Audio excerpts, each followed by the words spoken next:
इसमें आप खुद को कहाँ देख रहे हैं? हम बिहार में बदलाव देख रहे हैं और जितने स्वयंभू एनालिस्ट और पत्रकार एनालिस्ट हैं जो कि बता रहे थे कि उनको पता है कि बिहार में क्या होने जा रहा है, उनको जमीन पर आते हुए दिख रहे हैं। क्योंकि किसी ने ये नहीं बताया, किसी ने ये प्रेडिक्ट नहीं किया कि बिहार में देश के राजनीतिक इतिहास का मतलब बिहार के राजनीतिक इतिहास में सबसे ज्यादा वोट होने जा रहा है।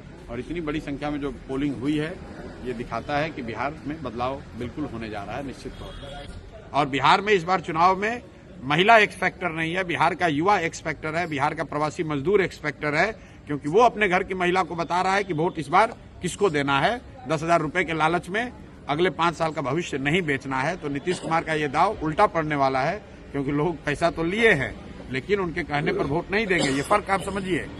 पहले के चुनाव में ये लोग छठ मनाकर चले जाते थे, फिर महिला अपने हिसाब से वोट करती थी। इस बार ये मजदूर, ये युवा साथी घर में बैठे हुए हैं और वो न सिर्फ अपना वोट कर रहे हैं बल्कि अपने परिवार की महिलाओं से भी वैसे ही वोट करा रहे हैं, अपने घर वालों से वैसे वोट करा रहे हैं जो उनको उचित लगता है। तो इसलिए बिहार के इस बार के चुनाव का एक्स फैक्टर युवा है, बिहार के चुनाव का एक्स फैक्टर प्रवासी मजदूर है। और 14 तारीख के रिजल्ट में आपको दिखेगा। कोई आदमी अगर इसको इग्नोर कर रहा है तो उसको 14 तारीख को प्राइम मिनिस्टर का स्पीच बदल गया है। वो अब गाने गा रहे हैं, कट्टों की बात कर रहे हैं गानों में। वो आरजेडी को कहीं न कहीं घेर रहे हैं। तो वो घेर नहीं रहे, आरजेडी का डर दिखाकर वोट ले रहे हैं, क्योंकि अपने पास कहने के लिए कुछ नहीं है। तो पीछे कई दशकों से जो एनडीए है, भाजपा है, नीतीश भाजपा है, ये लोग का सबसे बेहतर वोट लेने का तरीका रहा है कि लालू जी का डर दिखाओ, जंगल राज का डर दिखाओ और वोट ले लो, ताकि लोग ये कहें कि भाई काम हुआ ना हुआ हो, कम से कम जंगल राज तो वापस नहीं आना चाहिए।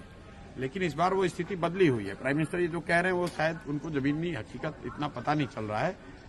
अगर आप ये कह रहे हैं कि जंगल राज नहीं आना चाहिए तो लोग कह रहे हैं ठीक है नहीं आना चाहिए, लेकिन आप क्यों आना चाहिए? जनसुराज आना चाहिए।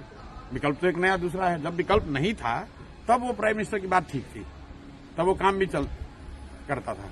इस बार वो काम नहीं कर रहा है। राहुल, आप देखिए कि जो प्रवासी मजदूर है, आप लोग तो गांव देहात में यहाँ जमीन पर आज पत्रकारिता कर रहे हैं, आप लोग जरा जाकर देख लीजिए कि प्रवासी मजदूर किसको वोट कर रहा है। कल तक तो एनडीए को वोट कर रहा था, वो तो मोदी कर रहा था, आज तो वो नहीं कर रहा है। वो तो बिहार में फैक्ट्री रोजगार चाह रहा है और अमित शाह कह रहे हैं कि बिहार में तो फैक्ट्री के लिए जमीन है नहीं। तो इसका मतलब है कि आने वाले सालों में भी बिहार में फैक्ट्री नहीं लगेगा। अमित शाह ने खुद कह दिया। तो बिहार का युवा उनको क्यों वोट देगा?